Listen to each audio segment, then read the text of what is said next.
দেশজুড়ে কারফিউ জারির পর মাঠে নেমেছে সেনাবাহিনী। প্রথম দফায় দুপুর 12টা থেকে দুপুর 2টা পর্যন্ত কারফিউ থাকবে না। আবার রোববার সকাল 10টা পর্যন্ত সারা দেশে 144 ধারা বলবৎ থাকবে। সকালে রাজধানী ঢাকার পরিস্থিতি জানিয়েছেন সহকর্মী বুলবুল রেজা।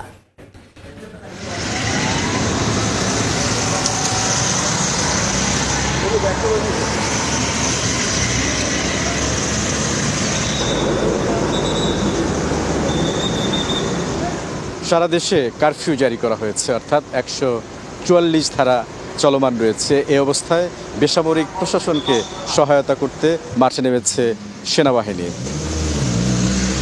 সকাল থেকেই দেখেছি রাজধানীর বিভিন্ন গুরুত্বপূর্ণ যে পয়েন্টগুলো রয়েছে, গুরুত্বপূর্ণ যে সড়কগুলো রয়েছে, সেখানে সেনাবাহিনীর সদস্যদের তারা দায়িত্ব পালন করছে। ফার্মগেট, বিজয় সরণি, সংসদ সচিবালয় অর্থাৎ পুরো সংসদ ভবন এলাকা, গণভবন, প্রধানমন্ত্রীর কার্যালয় সহ যে গুরুত্বপূর্ণ এলাকাগুলো রয়েছে, যে সড়কগুলো রয়েছে, সেখানে কিন্তু পর্যাপ্ত সেনাবাহিনীর সদস্য মোতায়েন করা হয়েছে।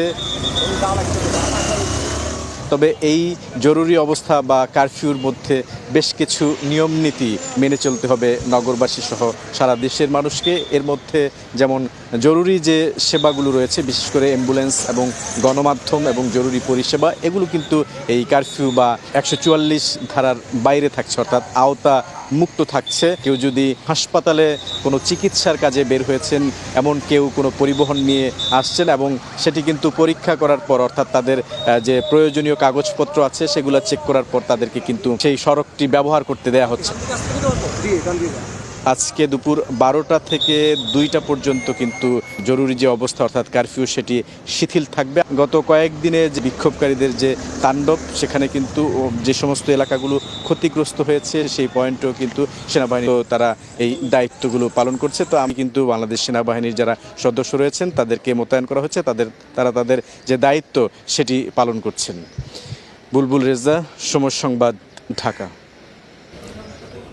চলমান কারফিউর কারণে রাজধানীর কাঁচা বাজারে কমেছে নিত্যপণ্যের সরবরাহ। ক্রেতা সংকটে অনেকটাই কমেছে বেচাকেনা।